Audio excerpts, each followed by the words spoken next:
One day, when the glory comes, it will be ours. Yo, what's up, everybody? Welcome to another episode of Shade and Shit Talking. I'm your host, TK. And today I wanted to, really just get into it, start off with this weekend, which is a celebratory time in the black community. And you all know what I'm talking about. I'm referencing Juneteenth. Now, a lot of people are, barbecuing and going to parties, and, they have celebrations and speakers and all of that. But the reality of it is a lot of people who are celebrating Juneteenth don't really understand what it is or really know, what it is. So I decided to, just give a few facts about Juneteenth, the beginning of it, the meaning of it, things of that nature. So, starting off, let's start with the name.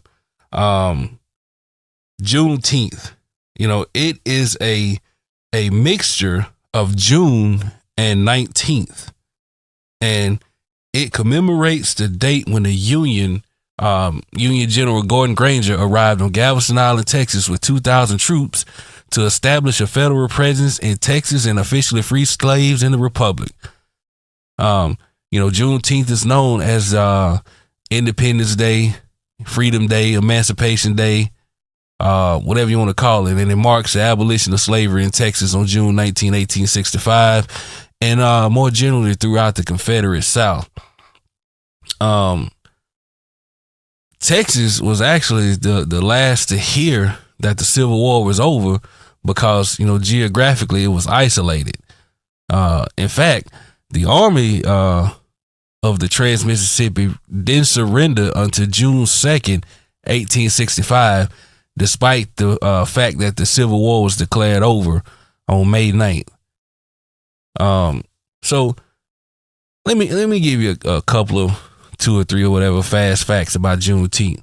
One, it started with Abraham Lincoln's Emancipation Proclamation. Lincoln made slavery illegal with the Emancipation on September 22nd, 1862, and it became a federal law on January 1st, 1863. Even with the Emancipation Proclamation and declaring all slaves to be free, some of the Confederate States were still denying this new freedom, to its black citizens, still rebelling against the Union. Let's see. Like I said, General Granger arrived on June 18th with 2,000 Union troops to totally emancipate the slaves of Texas. And he actually, so they say, helped rebuild Texas after the war. A lot of people wondered why Juneteenth is considered, the day to celebrate, other than the fact that, the slaves were told that they were free on this date. There were other dates that could have been used, like I said, the day Lincoln delivered the Emancipation, which is September 22nd, 1862, or the date that the Emancipation became law, supposedly, to take hold as law, January 1st, 1863, or January 31st, 1865, which was the passage of the 13th Amendment by Congress that abolished slavery. It should also be noted that Juneteenth is not a recognized federal holiday, but 43 of the 50 states and the District of Columbia recognize it as either a state or a ceremonial holiday. And, like I said, typical celebrations associated with Juneteenth, you have public barbecues, and I've seen some where people read the Emancipation. I've seen others where they actually sang Negro spirituals and, slave spirituals or whatever. Now, here's the thing. You know, we talk about Juneteenth as the time where, you know, blacks and slaves were freed, and you know it leads to an interesting discussion. Exactly, how free are blacks today? You know, when you juxtapose the idea of Juneteenth freedom with black people in America today, exactly how free are we as black people? Now, you know, of course, slavery is over. You know, niggas ain't out in fields picking cotton, but it still, you know, has some relevancy, and I'll get to that in a minute. The reason why I ask, because you know you can follow a timeline of hate, really, that lends to the idea that black people are still not free. Immediately following the Civil War and the adoption of the 13th Amendment, most states of the former Confederacy, excuse me, they adopted the black codes. And the purpose of the black codes were to limit the new freedoms of emancipated blacks through restricting their movement, you know, restricting their freedoms with bogus laws. And it was tied to employment, you know, whereas, you know, somebody black commits a minor infraction, but they in turn make it major and force these people into unpaid labor situations, thereby still using slavery. You also had like the vagrancy laws, which again, you know, allow blacks to be arrested for minor infractions. And you have to look at, you know, the history of America, the totality of it, and you could just point out, you know, several different things. You know, you have like the racial disparities at every phase of the justice system. You know, think about that. You have, you know, your stop and frisk laws. They're used as a way to intimidate, harass, falsely arrest black people. And you look at, like I said, the judicial system as a whole. You know, you have blacks more likely to have their cars searched when stopped by the police. You have more blacks who are more likely to be arrested for drug use, even though it's twice the rate of whites. You know, even though the fact remains that the use and selling rates of drugs are really comparable to between blacks and whites. And when they get into the system and go in front of a judge, blacks are more likely to serve longer sentences than whites for the same crimes. And speaking of before the judge, when they, you know, get in court, and they're judged by quote unquote a jury of their peers, it's really not, because blacks are more likely to be excluded from juries strictly based off of race. So you look at that, and then, you know, you look at the financial situations. You know, you have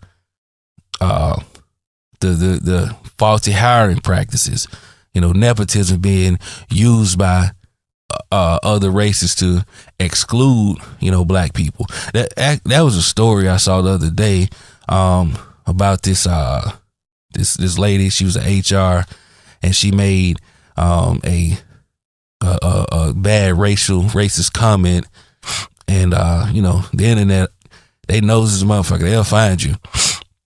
Well, come to find out she was an HR at someplace, and it makes you think how many applications, how much paperwork did she destroy of black people so they couldn't get hired or couldn't move to the next phase of the hiring, shit like that. So you look at that, you look at redlining, the bullshit lending practices that pretty much are used to keep black people from living in certain areas. You have you can take someone black, someone white, same credit score, same amount of money, but the black person's rates will be much higher, making it much more harder for them to afford that loan. And I believe it might have been Bancorp South. They just recently, got in trouble and fined heavily for using that practice. And like I was talking about, earlier, the racial disparities in the justice system. You can go even further and look at some of the root causes of us being in the justice system.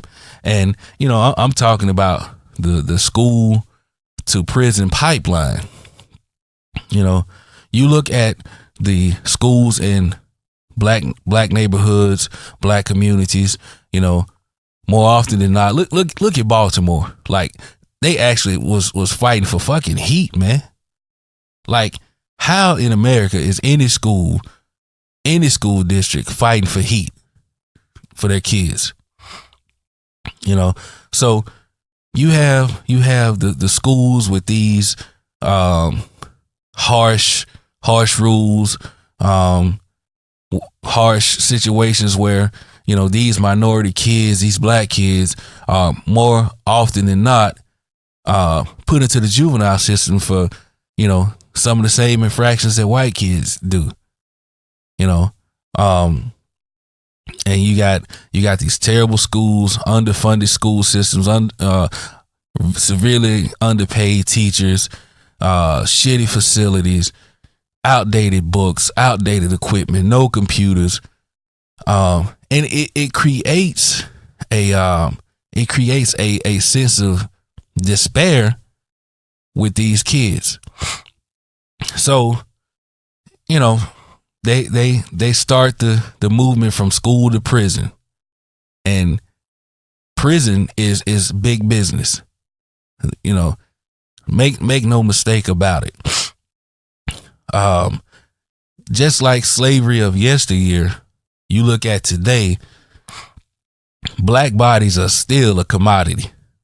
Whether people want to believe it or not, whether they want to talk about it, black bodies are still a commodity, and it's prison, unpaid labor, or like in Angola, they work in fields and all this and that, 3-4 cents an hour, virtually unpaid labor that they're making big money off of.